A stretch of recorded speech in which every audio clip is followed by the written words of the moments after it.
안녕하세요. 저는 군대를 갓 제대하였고 남들과 마찬가지로 평범한 일반인 20대 후반의 남자입니다.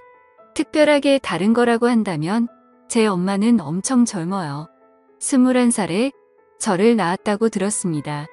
요즘은 평균 30대에 결혼한다고 치면 저는 정말 일찍 태어난 거였죠. 그리고 우리 아버지는 저와 제 엄마와 같이 살지 않았습니다. 그냥 결론부터 말씀을 드리자면 아버지에게는 부인이 셋이나 있으셨거든요. 저희 집안이 아들이 무척 귀한 집입니다. 아버지는 본처와 둘째 부인에게서 딸을 6이나 낳았고 나는 셋째 부인의 아들입니다. 아버지는 돈이 무척 많은 사람이고 부인들에게 집을 한 채씩 사주어 그 집에서 아버지의 자녀들이 살고 있습니다. 그것도 새 집이 나란히 있고 우리 엄마는 아버지의 부인들 중에서 제일 어리고 피부톤이 제일 하얗습니다.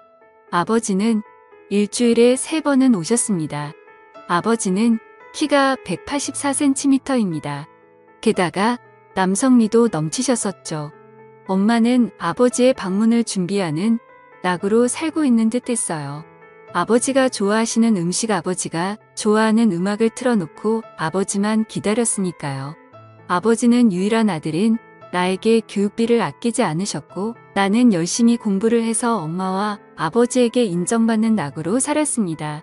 사실 그것은 생존 본능이었어요. 6명의 누나들은 나를 시기했고 미워했습니다. 지나가기만 해도 노려봤어요. 특히 작은 엄마는 나를 안 보이는 곳에서 밀치기도 했습니다.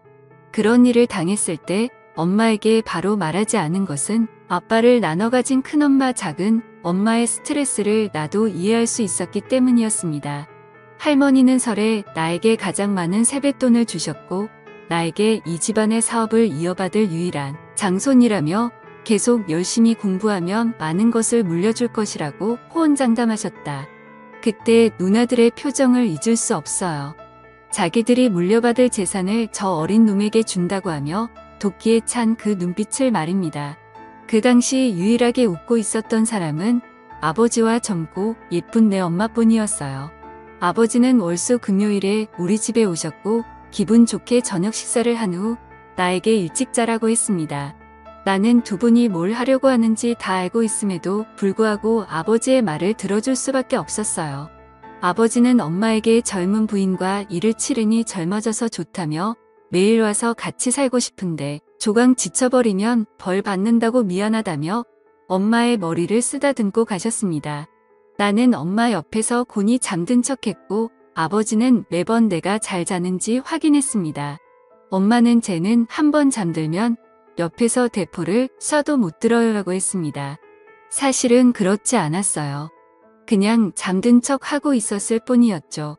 엄마는 나를 잘 키워서 아버지 사랑을 독차지함과 동시에 아버지 재산을 많이 차지할 생각을 하고 있었어요. 너무 속보이는 엄마가 여우 같다고 생각했지만 한편으로는 그런 의지를 가지고 사는 젊은 엄마가 안 돼 보이기도 했습니다. 그러던 어느 날 엄마와 아버지가 드라이브를 하다가 교통사고가 났습니다. 엄마는 크게 다쳐서 요양병원에서 살고 계신 지 벌써 8년이나 되었던 거죠. 아버지는 운이 좋아 몇 주간 입원 치료를 받고 쾌차하셨습니다. 나는 엄마가 없어 큰엄마의 도움을 받아 끼니를 해결했고 아버지는 그런 나를 더 안쓰럽게 여겼어요. 큰엄마에 대해 설명하자면 딱 봐도 맏며느리감입니다. 퉁퉁한 몸매에 넙대대한 얼굴, 호탕한 성격의 소유자이십니다. 딸 넷을 낳고 아버지의 본처라는 지위를 이용해 명절 때 작은 부인들에게 일을 시키고 나중에 용돈을 몰래 주기도 했어요. 당근과 채찍을 적절하게 쓸 줄 아는 스타일이었지요. 게다가 내가 미울 텐데 나에게 늘 친절했습니다. 누가 보지 않아도 늘 한결같이 대해주었고 큰엄마가 만들어주신 고소한 잡채 오이 소박이는 정말 일품이었어요. 내 존재가 무척 신경 쓰일 텐데 나에게 잘해주시는 큰엄마를 의지하게 되었습니다. 어느 날 엄마에게 면회를 갔다 온 후 차도가 없는 엄마를 생각하며 시무룩한 표정으로 집에 앉아있는데 큰엄마가 술에 취해 반찬을 들고 오셔. 정씨가 힘내. 내 엄마는 반드시 회복할 거야. 희망을 잃지 마 하면서 내 등을 두드려 주었어요. 그런 큰엄마의 따뜻한 마음이 느껴져 큰엄마를 부둥켜 안고 울었습니다. 큰엄마는 나를 안아주고 마음껏 울라고 하셨습니다. 나는 그때 대학생이었고 2달 뒤에 군입대를 앞두고 있던 때였습니다. 큰엄마는 그러지 말고 우리 술 마시자고 했고 나는 냉장고에서 막걸리와 안주를 챙겨 나와 식탁에 마주 앉았습니다. 큰엄마를 다시 보니 은근 남자의 마음을 이해해주는 포근한 성격이었어요. 나는 용기를 내서 말했습니다. 큰엄마, 오늘 큰엄마를 꼭 껴안고 자고 싶어요 라고 말입니다. 큰엄마는 엄마 품이 그리운데 엄마는 병원에 누워서 아들도 못 알아보고 있으니 얼마나 속상하니 큰엄마가 안아줄게, 같이 자자고 했습니다. 나는 큰엄마의 따뜻한 마음씨에 감동했고 큰엄마 손을 잡고 내 방으로 들어갔어요.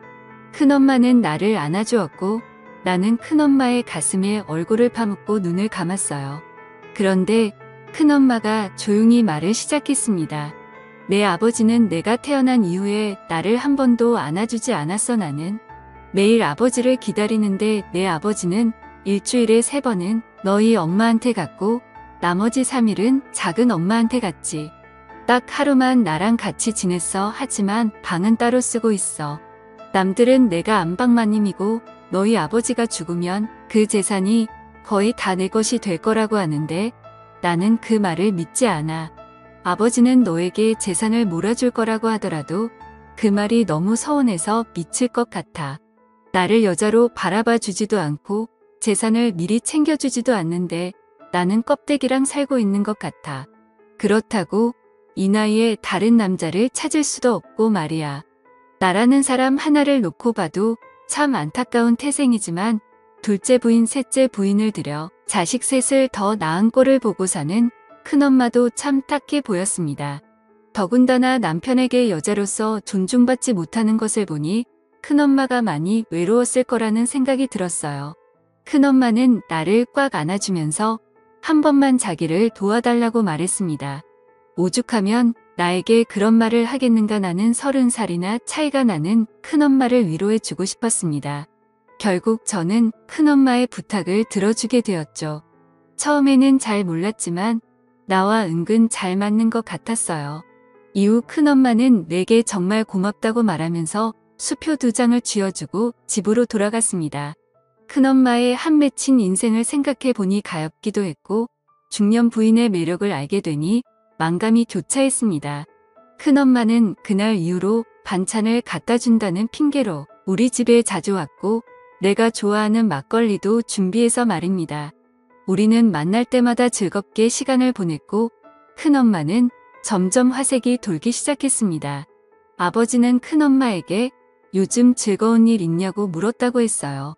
큰엄마는 당신 같은 바람둥이는 알 필요 없다고 했다 합니다. 나는 귀여운 우리 큰엄마에게 오랫동안 비밀 남자친구가 되어주기로 결심했습니다. 그리고 나는 군에 입대했습니다. 어느 날 큰엄마가 면회를 왔어요. 엄마는 여전히 의식을 못 찾는 상태라고 하네요. 그리고 맛있는 음식을 잔뜩 사주시고 돌아갔습니다. 큰엄마의 면회는 여러 번 이어졌고 나는 제대를 하게 되었습니다. 큰엄마는 대놓고 우리 집에서 잠을 자고 갑니다. 아버지는 그런 큰엄마의 행실을 눈치채는 것 같았지만 큰엄마는 술 마시다가 취해서 잠이 들었다고 발뺌을 합니다. 큰엄마는 자신이 관리를 잘하는지 점점 젊어지는 것 같고 살도 빠지더군요. 그런 노력하는 모습에 큰엄마가 너무 예쁘고 좋아서 큰엄마를 외면하지 못하고 있습니다.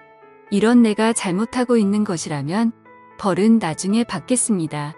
하지만 큰엄마를 외면할 수는 없습니다. 아버지는 사람은 늘 돕고 살아야 한다고 하셨으니 나중에 우리의 사이가 들키게 되면 이게 다 아버지 때문이라고 되들어 볼 생각입니다. 제가 잘못된 행동을 저지르고 있는 걸까요? 현명한 여러분들의 답변을 부탁드리겠습니다. 오늘의 사연은 여기까지입니다. 감사합니다.